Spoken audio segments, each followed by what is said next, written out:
Hello, everyone. Welcome to Real Talk with Tia and Jill. I'm so excited to be here today. Super excited about our two guests. If you are joining us and listening in, please add to the comments where you are joining us from. If you are listening on replay, please use the hashtag replay. We do have all of our videos on our YouTube channel, and then you can also watch the replay on LinkedIn. So if you are listening to us from replay, use hashtag replay, but please also add your comments, add where you're joining from and where you're listening from. Jill is on vacation today, so she's not joining us. Hopefully she's also out there listening to us, but she will not be joining us. That's the least I can do is cover today. She covered all of April while I was out on maternity leave. So I'm super grateful to her as I brought Tiana into the world. So super excited about that. But I'm super excited about our two amazing guests, and I'm going to have them introduce themselves shortly. But if it is your first time listening to Real Talk Food Safety, I am Tia, and Jill and myself, we really focus on developing and growing technical leaders and teams and helping organizations and leaders like you build sustainable food safety and quality cultures in the food and beverage industry. So we go live every Wednesday on LinkedIn at noon Eastern time, 11 a.m. Central, to talk to you about these topics. And, we really talk together. You guys are a part of the conversation. So as we get into the conversation, please share your thoughts, your perspectives, any questions you may have, because we do review those either live during the show, or if we cannot get to them, we actually do go back and comment on the comments that are there. So please add your perspective, your thoughts, your perspective, because there's a lot of great insights out there from you guys that we want to share. So with that, I want to say hello to our guests. Hello, Ashley. Hello, Sarah. Thank you for being here today. I want to first have you guys introduce yourself. We're here talking about best practices for onboarding a co-packer, and your businesses, which you'll go into a little bit, really help support that process. So we're super excited to have you here to talk about these things and how your part of the business relates to food safety and really how these areas work together to really onboard a successful co-packer for a business. So Ashley, we'll start with you and have you introduce yourself, and then we'll go to Sarah. Yeah, I'm Ashley Sutterfield with Sage, and we work with food entrepreneurs to help them explore their production options and decide which path is best for them. And that often means partnering with a co-packer and growing their business in that way.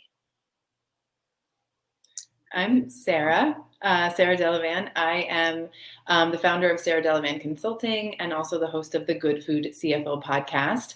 I'm a food business financial consultant, and we help good food businesses to achieve financial sustainability wherever they are now, and hopefully profitability, right? That's always the goal as they scale and grow their businesses. And so we do budgeting, we do cash flow management, right? All of those things related to the financials of a food business. And when it comes to food safety, the work we do is help the business owners understand what is their budget for food safety and how can they incorporate that into their business, again, in a sustainable way from a financial standpoint. Likewise, if you decide that working with the co-packer is right for you, just helping them to make sure that they understand all of the costs associated with that for, the upfront work and then long-term as well. I love that. So as you're listening in, which Danny, we see you from the UK. Thanks for joining. And hi, Jill, you are out there traveling. We're super excited for you to be listening in and giving your perspective as well through the comments.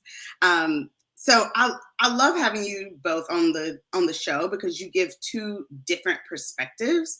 But like I said, we all kind of work together to make sure that a business is successful when onboarding a co-packer. And both of you mentioned some things that I want to dig deeper into. But my first question is really, who should partner with a co-packer? So when we think about small businesses, it's Small Business Month, and we're really targeting small business with our Real Talks. And there could be a small business out there that's thinking, is it time for me to partner with a co-packer? What would you Yeah, say? When would you say yes, they should pull the trigger and partner? I think for companies who are exploring what is next for my business, how am I going to grow?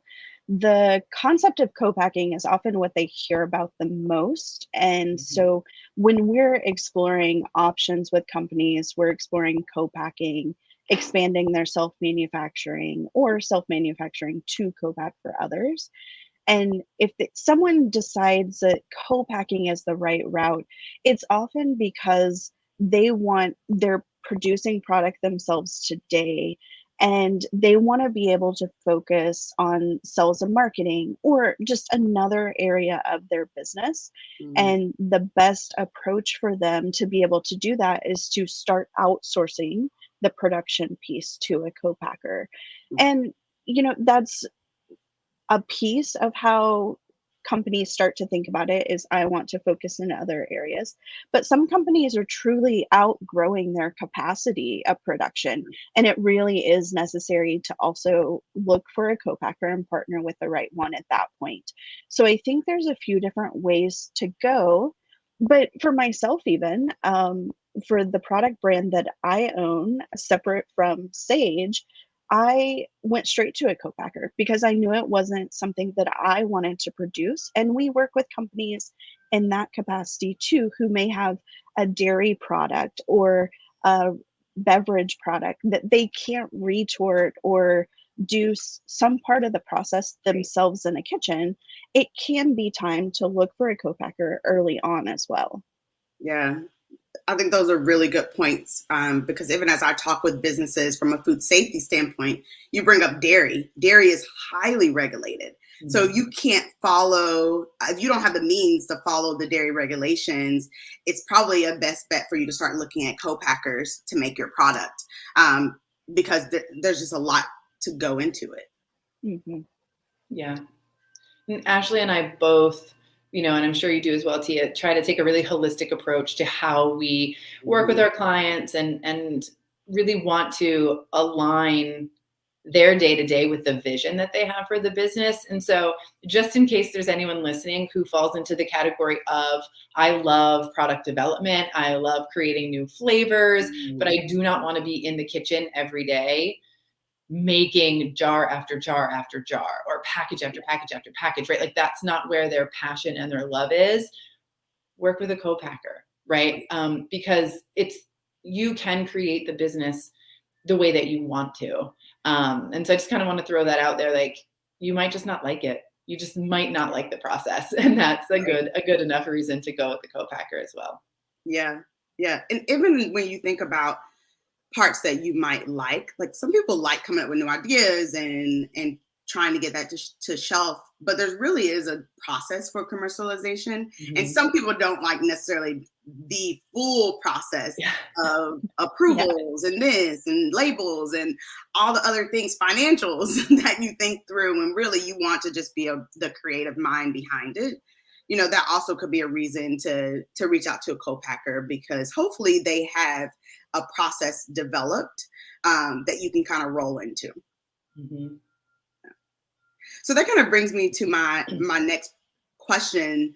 Is what would you say is the benefits that a business would get from working with the co-packer? I kind of talked about a process, right? And coming from food safety and quality, if you are working with a co-packer that has a team, that's a benefit that you don't have to develop your own team. They typically have their food safety processes, they have their quality management processes that your business can sort of insert into it. Mhm. What Well, else would you say is a benefit? I think one of the largest benefits we see with the clients that we work with is that if they are currently making product to order or they're very slim on inventory, a co-packer can help them move into an inventory system so that they're able to sell Mm, more product and really grow their business in that aspect. And I yeah, think it gives a company permission to go sell when maybe they're holding back because their inventory is so slim or it's so tight on a regular basis that they're afraid to go sell more.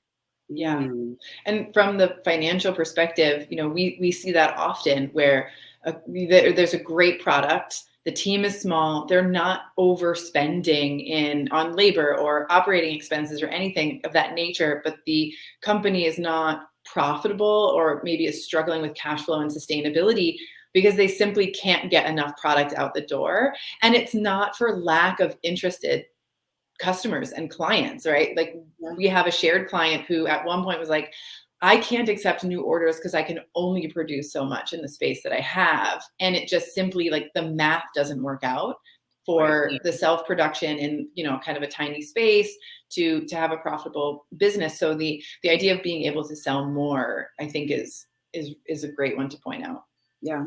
So, I mean, a co-packer, and I think people understand this, or business owners understand this, is that they really are an extension of their business. So it allows them to open that capacity, allows them to get some benefits that they might not have internally, but someone else can kind of manage those pieces as well. Like when you talk about inventory system or even finances, a lot of times the co-packer is managing a lot of that work, where you're looking in on it, and you're getting the finances, you're getting the feedback, but they really are managing the whole process around it. Yeah.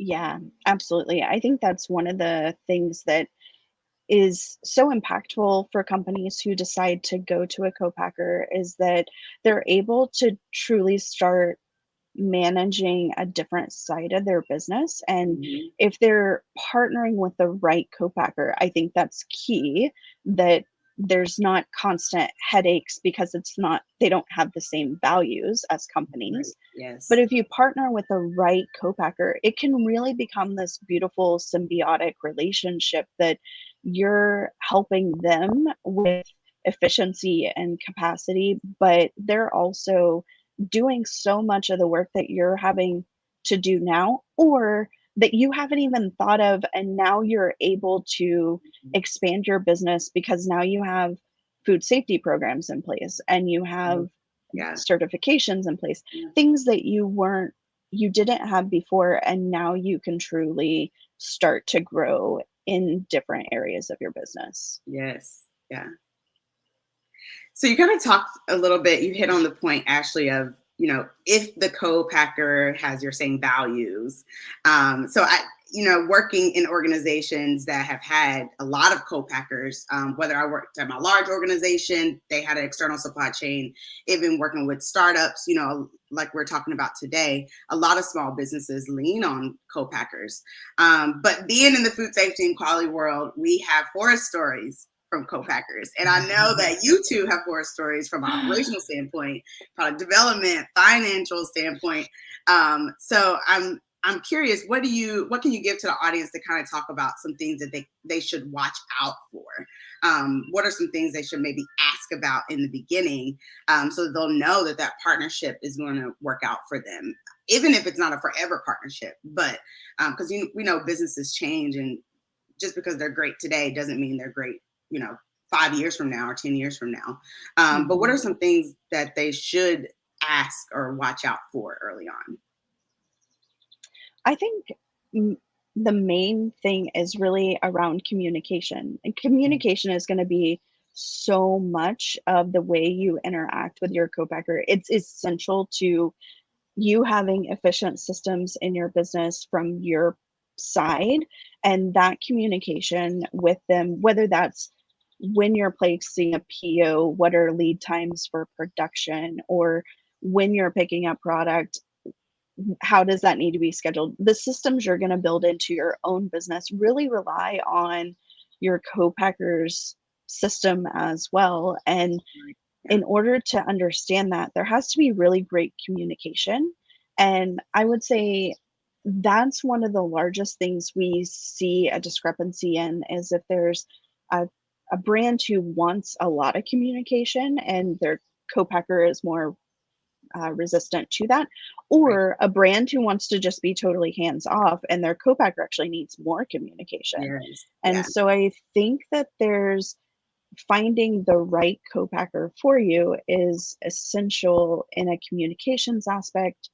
And I think there's a lot to do with just how you operate your business as well, and what are your goals. um, we know that price is always going to be a concern for brand, but if that's the only concern, then partnering with a co-packer who wants to build a relationship with you is not the right fit for you if you're just looking for a transactional relationship. But if you want someone who's going to truly partner with you, I think being able to build a relationship with them is really important. So making sure that you can talk to one another on a regular basis. Yeah, that's big. From a financial standpoint, the numbers are important. I can't count how many times someone has come to me and said, we're transitioning to a co-packer and the cost of the product is now going to be X. And that's not the complete story. There's the cost to produce per unit, like each unit of the product, but then do you have case boxing fees? Are there labeling fees? Are there any storage fees? What are the other things that are just a part of doing business that are going to cost your co-packer money and are not in that per unit cost that they've quoted you, but they're in addition to it, right? If they have to receive ingredients on your behalf, is there a fee for that, right? So again, communication is key. Knowing what questions to ask and feeling comfortable asking those questions, feeling satisfied that they've given you all of the information that you need to make an informed decision from a financial perspective is really important. And then knowing that, okay, with all of these costs together, this is a good partner from a communication standpoint. They can produce the product the way that I want to, but also it works for us financially, I think is really important. And we've learned, I've learned since working with Ashley, there are many types of co-packers. And so every co-packer contract is going to look a little bit different. Every co-packer's needs as far as what they're capable of doing and what they need to charge or how much they need to charge for an additional service is different. So just be thorough, ask all the questions and read your contract thoroughly. Yeah. I love that you both brought up this communication piece. And, I see Melanie out here, Wendy, Ashley, thank you for joining us. Even on the food safety and quality side, communication is big. And we talk about it even from a transparency standpoint, because we want to be able to see your food safety programs. We want to see your environmental swabs, and if you've had any positives and how did you correct them. We want to see the nitty gritty stuff. We should be asking, and really as a brand, as a business, you should be asking for this information at a frequency. If your co-packer is not willing to share that information, then that always gives me a red flag. That are they hiding something? Why do they not want to show it? Do they not want to get better as a food safety organization? So that's always something that I ask for and I go in for it. And we talk about GFSI certifications, right? Your SQFs, your FSCs, your BRCs. But really, as a food safety individual, that really is the barrier of entry. So we kind of talked about going to a co-packer, you can expand your business. Well, a lot of times they have the GFSI certification that you can now enter into a Whole Foods or a Trader Joe's or, a Walmart, a Target. So it opens you up for that.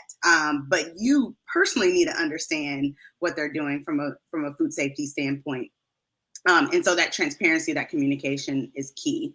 And then Sarah, you were really touching on even from the financial standpoint. And we talk about this all the time on the show on how food safety really interacts with every part of the business. And some of the things you were talking about from a financial standpoint on, are they going to charge you a fee for rework?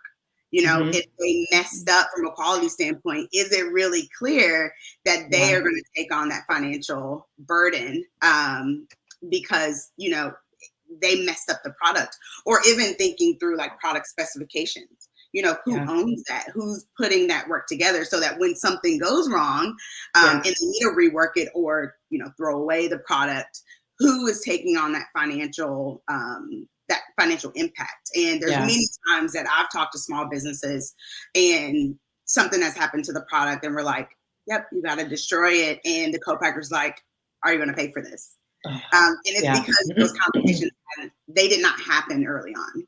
Yeah. Yeah. And we've seen that, and in like really like best case scenarios, you can maybe sell that product at a discount, right? If it's Mhm. like not a taste or a safety issue, but it's just sort of the look, right, of the Right. product, for example. But yeah, I think that that's huge. And Ashley and I actually did an episode on our podcast. I think it's episode 15 if anybody wants to go and check it out. But she did an amazing job of just really talking listeners through what cost you're going to incur like through the process, like even in those early stages of product testing. How many runs can you expect to do? Yes. What are your expectations, right? What's too much to pay for something and what is just right? You know what I mean? So I think I learned a lot from Ashley in that regard, even just like what questions should my clients be asking from a financial standpoint, and also what costs can we expect to Right. incur. And of course, you can't say, well, this is exactly how much every co-packer is going to charge you for this process, but just knowing where costs can be incurred and where there may need to be extra communication, I think is really beneficial. So I learned a lot from Ashley over the past year or so that we've known each other and been working together, just from experiences and listening to her talk. So can't encourage folks to do that enough. Yes. Yeah. Well, and I think also knowing the right questions to ask is a large barrier for brands who are on the smaller scale. As they start to think about going to a co-packer, I can tell you like food safety is not top of mind for them. The biggest questions they're asking are potentially around certifications, maybe around allergens, but for the most part, there's no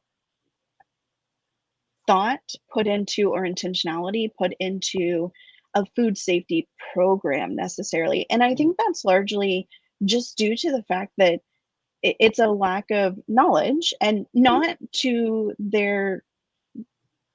criticize anyone on that. It is just a barrier of entry that is challenging, I think, for smaller brands to understand what questions do I even need to be asking? And that's why Tia, working with you and Jill, has been so phenomenal, because we're now able to educate brands more on, hey, let's start planting the seed and thinking about what you need in place at this stage of your business, and what, from a food safety perspective, do you need to start thinking about a year from now or 2 years from now as you grow.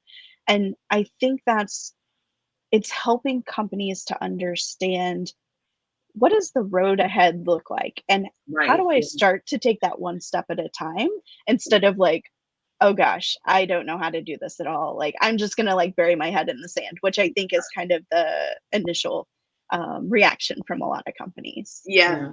And then they end up in a situation where, last week we really talked about the food safety journey. And a piece of that is where you are on the path is based off of your exposure. And some companies, they bury their heads in the sand, right? They don't think about food safety. They're not thinking about their full strategy around it.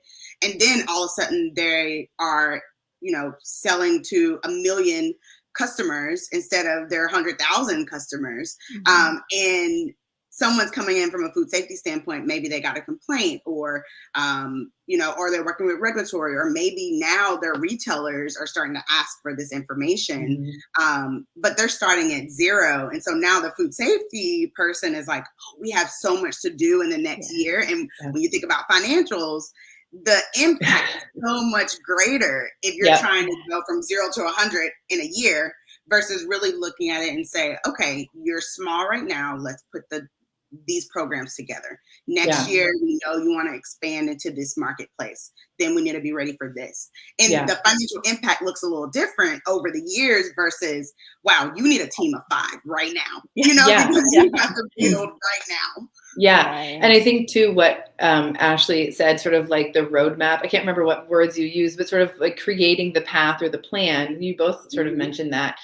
From a financial sustainability standpoint, if you're able to say, here's where I am now, and here's where I want to be in 1 year or 3 years or 5 years, you can create both the food safety roadmap, the production roadmap, and the financial roadmap, right? They all come together in one main roadmap where you can say, here's the money I need today. Here's the money I need a year from now, or here's the consultant or the team member, right? And the further that and it's not that you need to know every little piece, right? But your vision guides the planning. And if you're able to put that down on paper and plan for it, you're not surprised. You can prepare, you can understand how the additional costs of a food safety team member or certain like certifications, paperwork, whatever fees are going to come into play, how they affect your bottom line long before it ever happens. And there's just so much power in that, right? And a sense of control in your business that I think, like, once you have that and you know what that feels like to it, I know what's coming up. Right. It's like, you never want to go back and not know. Right. So, and not to mention the implications financially of a food safety situation, because you didn't have the right things in place and you didn't have the right checks and whatever it is, like, we want everyone to avoid that type of financial implication. Right. Absolutely. Recalls can cost a company $1 million just for recalling a few units of product. So, obviously from a food safety standpoint, we are trying to protect the consumers, from the risk, but we're also protecting our brands and our businesses from that financial risk, right? And the business risk and the loss of future business if your brand is tied to a recall. So making sure you talk about those things up front. And Sarah, I'm so glad you brought this up in the sense of like really thinking about your future strategy, your future growth, and really building in the operational piece, that financial piece, and that food safety piece. They all go hand in hand. And it's the reason why you really do need someone from a food safety to sit at the highest level of the organization. And we talked a little bit about org structures on the show a little bit. It's probably a topic that we can dive into a little bit more. But as we talk with our businesses and we talk with our clients, that's a huge piece on why food safety needs to be. It's one of the reasons that they need to be, someone at the table at the highest level, because as you're looking to expand your business and talk about the strategy, you have to have someone on from a food safety lens to really say, oh, we want to introduce this new allergen. This is what it's going to do to our food safety programs. This is what it could do from a monetary standpoint. This is what it can do from a people standpoint. How many people are we going to have to hire? How is it going to change operational strategy and workflow and how product moves through the facility? All of those things we're thinking about on the food safety side, while the rest of the organization is thinking about like, ooh, new products, or how do we get into this other marketplace, or, how do I manage from a budget standpoint? Because even in our journey, that we talked about last week, eventually your food safety should have its own budget, and it should be an essential budget that you're going to spend money on from a continuous improvement standpoint and from just a risk mitigation standpoint. So having those conversations with financials is so important, right? Because you need to know, first of all, you're going to say, what are you spending the money on? Right? What are you spending the money on? How's this going to be impactful this year? Right. And that's our job to explain that part of the business, but we need the money to do it. And that means organizations need to put the money aside to do it. And you need to start thinking about this even as a small business, because you're trying to grow. And I think, like, to touch on that growth piece, every part of a business is interconnected, right? We're talking about food safety, production, and finance, but if we had a sales and marketing person here, we would say, and sales and marketing is, right? Exactly. It all is combined together. And to just kind of use an example, you've got your salesperson who's pitching to Trader Joe's or Whole Foods, right? And that's on your radar to get into one of those stores in the next 12 months. Right. He or she seals the deal. You are filling out the paperwork. You are so excited. You don't have the food safety requirements nailed down and in place. It puts a halt on the process. It puts a halt on moving forward. It puts a halt on that additional revenue, right? That revenue growth coming in that maybe you did plan for in your budget. Right. Yeah. But because you don't have that holistic approach, right, where every piece is looked at together and how they affect one another, you can be missing out on a really big opportunity. Right. So I think that's, it's all connected. It's Yeah. all important. Yeah. And we And see small businesses. Oh, go ahead, Ashley. No, I was just going to say, like, I think to both of your points about feeling empowered with a holistic vision of the business Mhm. is something that gives companies the power to go create momentum then. Like, once you have an idea of what does the landscape look like and how do I need to start preparing for that, it gives us that permission almost to Right. then go, oh, okay, like I have the confidence now that all of that is in place and now I can run. And Right. that's so exciting, I think, for the brands that we work with. And when we get to see them reach that point is so enlivening for each of us, I think. And like, oh yeah, we're hitting your stride now. And this Right. is so exciting. Yeah. Exactly. And they're not rushing to market, right? So it's one of the things that, Sarah, when you brought up that you come to a halt. Well, when companies come to a halt, they're like, oh, well, we got to do this right now because we don't want to miss, a reset at the grocery store. And, Yep. Otherwise you could be waiting another 12 months to get Yep. on themselves, right? So, businesses don't want, that could be whether or not your business exists or not in a year, right? So you don't want to miss that deadline. Well, that means once you hear those things that you need to do, you're in a rush. Yeah. And that means that you're going to put out subpar product. That means you're going to spend a lot more money than you planned. It means that things can go wrong, and your risk factor now gets a lot higher because you're trying to move as quickly as possible, and you're really not crossing your T's, dotting your I's, right? Yeah. And so that, even from a food safety standpoint and a quality standpoint, that's an easy area to be in because the organization is trying to rush. And so they're trying to skip steps. They're like, oh, you have to have a day for audit. Can you do it in a half day? Can you do it while we're also running a trial? Can you do it while, so it's like all of these things versus if you plan appropriately and you start having those conversations up front, we really can build a process for you that you can get this done in a time that makes sense for your business and makes sense for your customers. Yeah. I think, I didn't share this earlier, but I was a food business owner myself, 2010 to 2012. And as I recall that time, there was a lot of rushing. There was a lot of rushing because we felt like we needed to do more, sell more. There was a lot of rushing toward the top line, I like to say. And it was at the cost, for lack of a better term, of the bottom line, and also our health and sanity. But I think it's, one of the most important lessons that I've learned. It influences both the job that I do now and then how we work with clients as well. And something I say often is like, if you feel like you're rushing for something, that's like I call them orange flags. Like, why am I rushing toward this?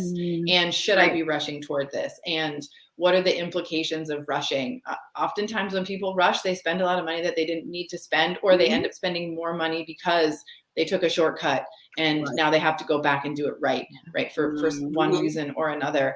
So I don't know, it's sort of like a side note, I guess, of just like when you find yourself rushing, it's time to slow down, right? And kind of, that things have gone, I don't know, I don't want to say like off the rails, but just not according to plan. And just, it emphasizes the importance of taking your time to think about what you want your business to be, and also what the real costs of that are. Yes. And again, from my own experience, passion is a big driver. And when you are passionate about something, you're like, we're just going to do it. And we're going to figure it out while we go. And I do support that idea, but there's a line, right, where you're like, hold on, we want you to be passionate, we want you to be enthusiastic and like keep going, but also can we have a plan, roughly, right, so that you can do all the things that you're dreaming of and do all the things that you're passionate about and be successful. So I always tell people, at what point are you going to get to the point that, or at what point do you want to be that you're not rushing? So like as a small business, there's going to be a moment of chaos, right? And the chaos is going to repeat itself and it's going to happen. But those like chaos moments should get farther and farther between. Yeah. Yes. So the first year might be like, whew, that was crazy, right? We made it You through. can't Yeah. right. But you can't continue that for 10 years, or, you can't be 150-year-old company still being chaotic. It's just not going to work. It's not going to happen, right?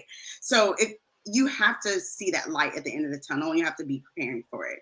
So even as I talk to clients and I'm like, I get you guys are like full speed ahead, you're developing, you're doing this. Yeah. But we have to be working in the background so we can build these processes in place, so that instead of saying, oh, we found an opportunity, we got to be there in 3 months, we say, well, we know we want to launch a new product. We know we want to start marketing a new product to new customers, in 12 months. What do we need to do in those 12 months to get us ready for it? What do we need to do in 6 months? And really just building out a plan with all the key players, right? And that's finance, that's operations, that's R&D, that's food safety, that's marketing and sales.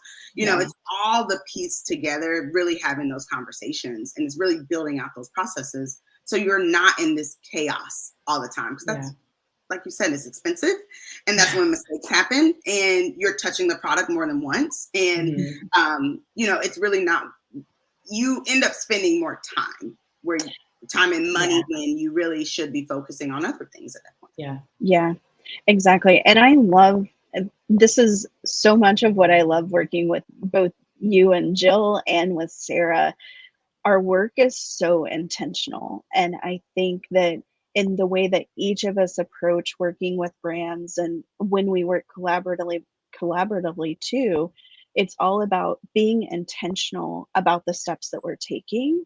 And we see on a regular basis that the companies who rush to hire a co-packer are often the ones who aren't taking the time up front to really vet and take their time and due diligence with the co-packer, are the ones who are coming back in 6 months and saying, I need to find a new co-packer.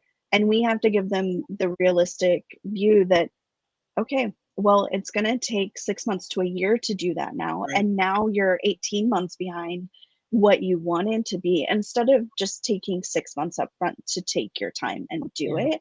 Right. And that's hard to absorb, I think, as an entrepreneur. You're so ambitious, and I think that's what we love about entrepreneurs too.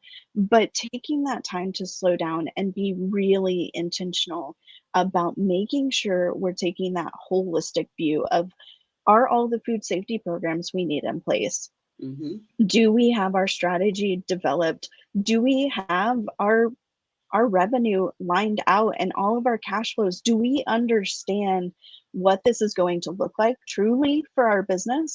And are we really positioning ourselves for success, or are we just rushing into a situation where it's going to be more chaos for the next year? Yeah, exactly. I love the word too, intentional, because Jill and I, we really do focus on our programs being intentional, like you said, Ashley, and our partnerships are intentional.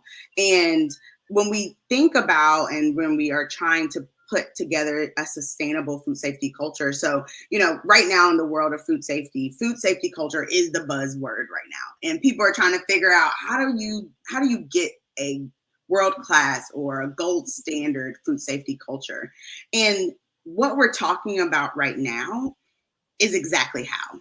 Being intentional about the way that you do business and thinking about it and understanding your processes.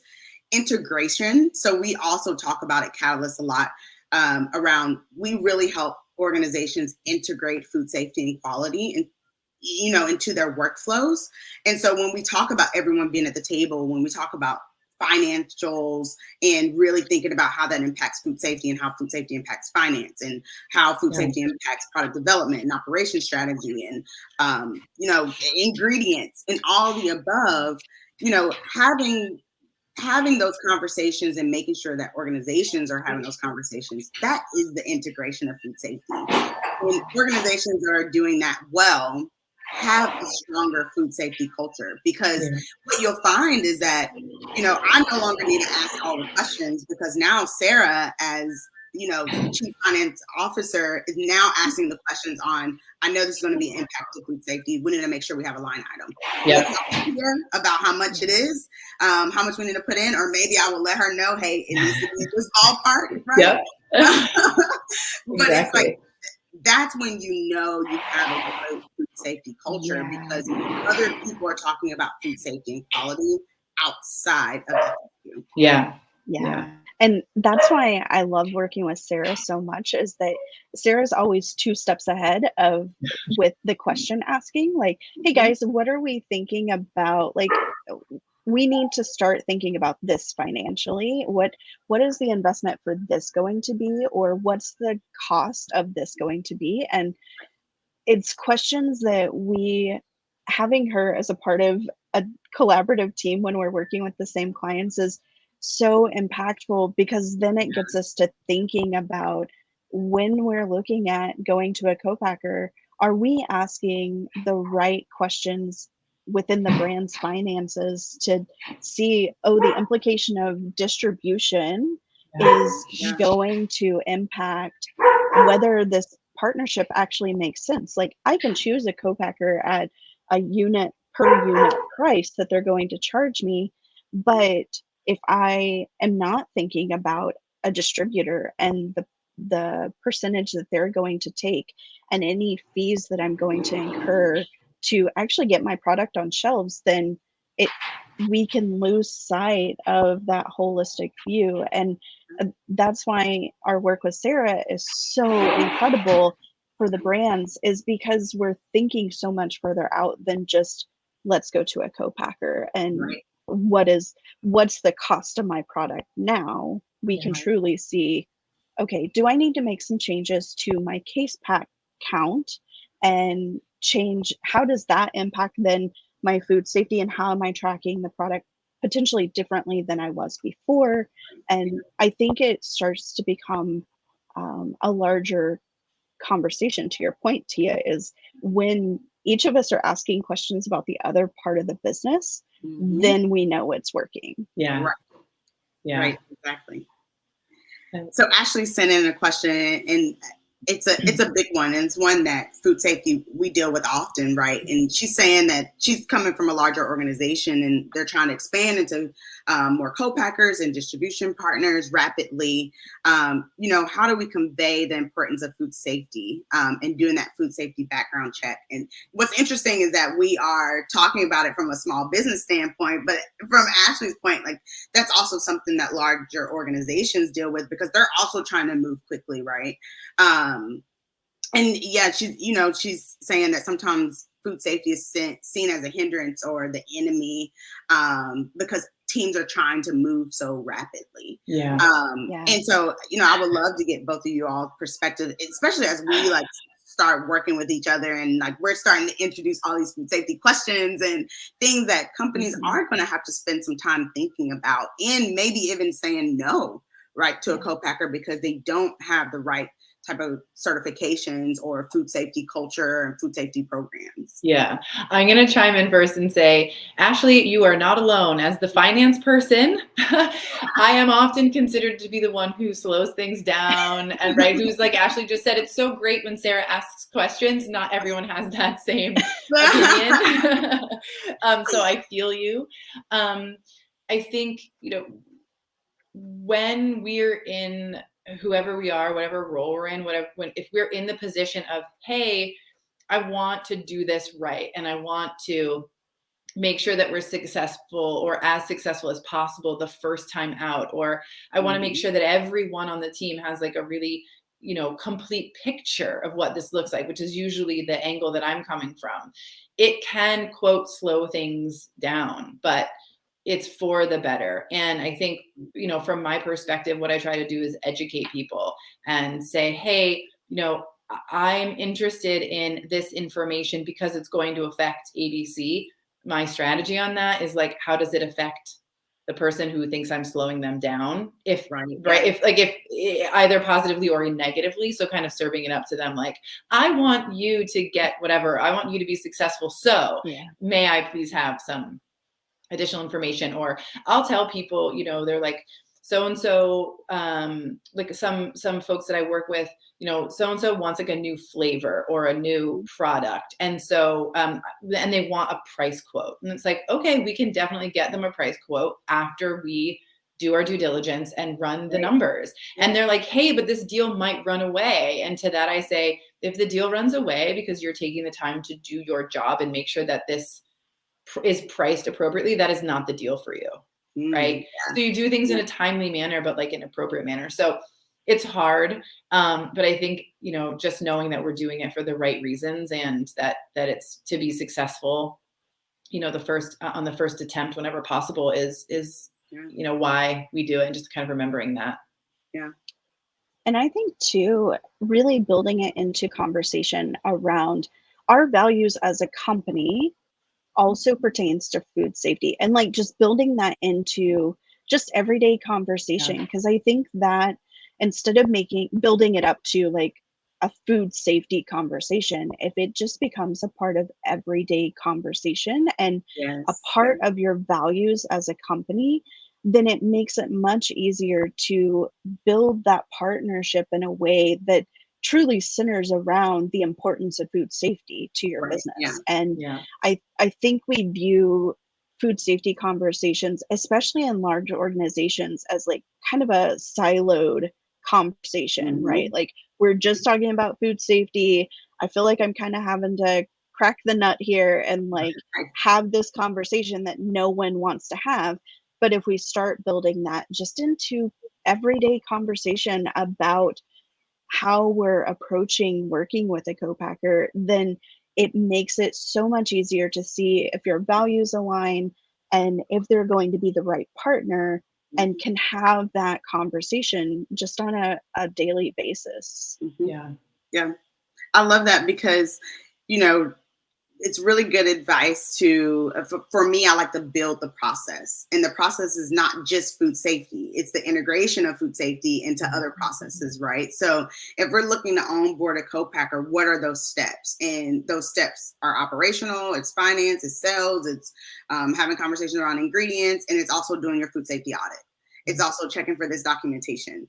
And that's a part of the process of onboarding. And once you really have those conversations, and, you know, Sarah, you even said education on why this is the process and why it's important, and what happens when we don't do it, right?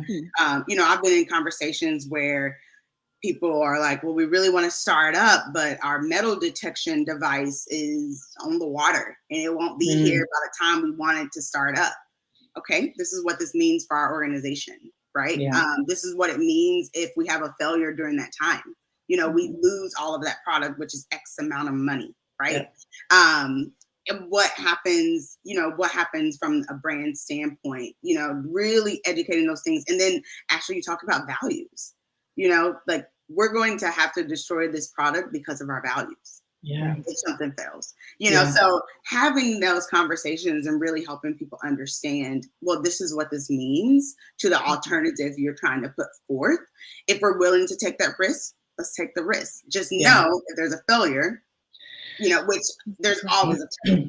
Right? You can lean on your experience and say, like, you know, this is what happened in my past. And then even pointing out to organizations that had failures in the marketplace because they didn't do their due diligence, you know? And you can even at a larger company, you can pull internal examples on when we had a marketplace issue or when a quality issue got out of control. Because even when you're pushing so quickly, you know, you could have a quality issue and now no one wants to buy your new product. And now that new product is not here a year from now, you know? So it's like, and from a large company standpoint, that's a big deal. You spend a lot of money on trialing and you spend a lot of money on, you know, sales and marketing and advertising, and all that money is gone once you say, okay, we no longer want to do this product because it's not up to standards and people aren't buying it. So just having those conversations, understanding the why, and building food safety into the process of how the company gets work done, the values of the company, you know, I think that's also a big thing too.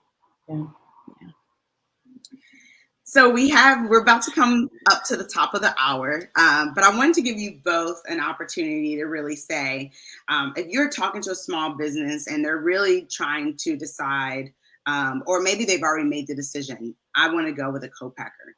What is one thing they should do today to either make that decision, or they're going to call up their co-packer? What is one question they need to make sure that they ask right now? Good question. That is We a talked good about question. a lot of things. I think for me, I'll talk about maybe a misguided belief that's out there, is that when you transition to a co-packer, the cost to make your product will go down. That's in most cases not true. And so just kind of going back to understanding the costs, right? So here's my unit product cost. Are there any additional costs associated with working with you? When are they incurred, and what are they? But to kind of pinpoint on the unit cost of the product, when you find out that information, run an analysis, right? Look at that cost compared to the price of the product that you're charging right now. Are you going to get the margin that you need? If not, look at your business. And we have pulled companies back who were just about to sign on the dotted line with a co-packer because there's the cost to produce the product was just too high. Mm-hmm. And Wow. the business would have really struggled to be sustainable. So don't just gather the information, but gather the information and then analyze it so that on all fronts you're making a really smart, informed decision. Yeah. Great Yeah, advice. and I love that approach of really asking pointed questions to co-packers. I think is very important, and not taking a relationship approach, but not a soft approach. Like, not being afraid to have conversation around hard topics that we may not want to ask the nitty-gritty details of. But I think it's important to understand what is the structure of onboarding with a co-packer. Is a lot of times, I think, one of the areas that companies don't get enough clarity. So what are the fees associated with product development? And we don't mean product development in the sense of they're developing your product for you. We mean that in the sense of doing R&D testing of your existing formula. And so what are the fees associated with that? What are the fees associated with all of your any storage? Are you sourcing ingredients for me, or am I doing the sourcing? Because that can be a large indicator of how much time are you going to spend sourcing ingredients, or is that something that's just built into the price with your co-packer, and there's a great benefit to that, even though there's a price associated, a convenience price, we'll call it, associated with that.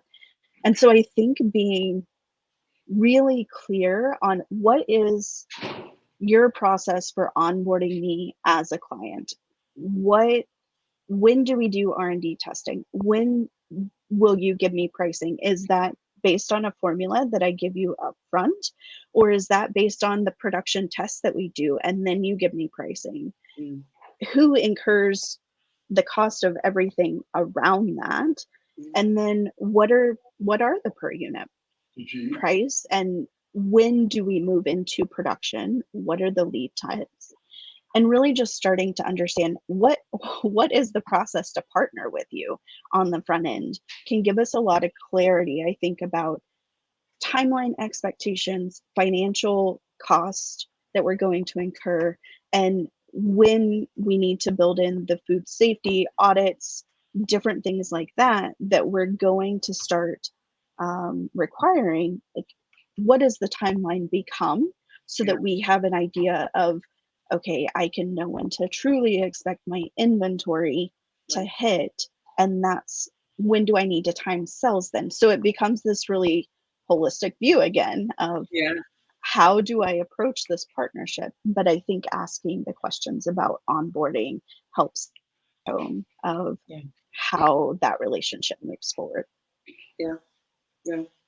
And I would just add that do that deep dive on food safety early on, and make sure you're doing that and you have it built into your contract. A lot of people don't think about that, but making sure that your food safety parameters, what you need from a food safety standpoint, what you need from a quality standpoint, your specifications, how they should lot track and recall, all of that information should live in your contract and it should be agreed upon, ensuring that you do that work up front. Because if you do not, you're going to be scrambling when something happens. You're already going to be in contract with them. It's already not going to be in your contract, the details around it. So that means more, more funds for you to give out. And then ultimately you own that brand. So you own the brand. It's going to be your face out there if there's a food safety incident. No one knows who's co-packing for you, right? Like no one's going to have that information. All they're going to see is your brand, your face to it. And that is detrimental to a brand. It's extremely detrimental to a small business. So do the work up front around food safety. Make sure you understand their risks, their programs in and out, and what information you should be asking for at a frequency. Yeah. So and true. I think to your point, Tia, on contracts, one thing to think about, we often find that co-packers don't necessarily sign contracts when they're based on setting price for a certain period of time or working with a company for a certain period of time. But contracts, when we approach them in the sense of this is who's responsible for any recalls or food safety concerns, when we outline it in a way that is more relationship based and less around pricing for a set period of time or a contract that we're going to work together for 4 years, like when we remove those, then it becomes simply a relationship contract of how we're going to do business together rather than locking in a particular type of length of time to work together, I guess I should say. So I think that's two different ways to view contract that a lot of times small businesses think of it as they're locking in price with a contract, and that's not the case. That's a really good point. And then I will also say, as a bonus, make sure you see your co-packer before they start producing your product. We run into situations all the time where a small business has a co-packer, they're producing their product, and they've never set foot. No one on their team has set foot in the facility. Please, please, please make sure that you view the facility. I have a lot of horror stories, obviously, from a food safety standpoint. I'm sure people listening in also have their horror stories on, hey, we walked into the facility and there's birds and there's poo and there's other things. Please make sure someone sees the facility and that you feel safe and you feel great about your product being made there. Wow. Perfect. Well, Ashley, Sarah, thank you so much for being on Real Talk Food Safety this week. If you are out there and you're looking to onboard a co-packer, or even you're reevaluating the co-packers you're currently working with, we are here to help you. So you can email us. You can email hello@foodsafetycatalyst.com. We can also get you in touch with Ashley and Sarah if you need their business as well. They are on LinkedIn, so you can reach out to them. So we are able to connect you. That's what we do. We connect people to where they need to be connected to. So if you need any help, please do not hesitate to reach out to us. This is why we do these talks and introduce you to other people so that you will have the resources that you need, especially if you're a small business, right? Because that's what this month is all about. Sharing resources, getting information out, sharing tips. So I appreciate both of you for doing that. Thanks for having us. Of course. Thank you, everyone, for listening. If you're listening on replay, thank you for listening to us on YouTube. And we will see you all next week. Bye, everyone. Bye, guys.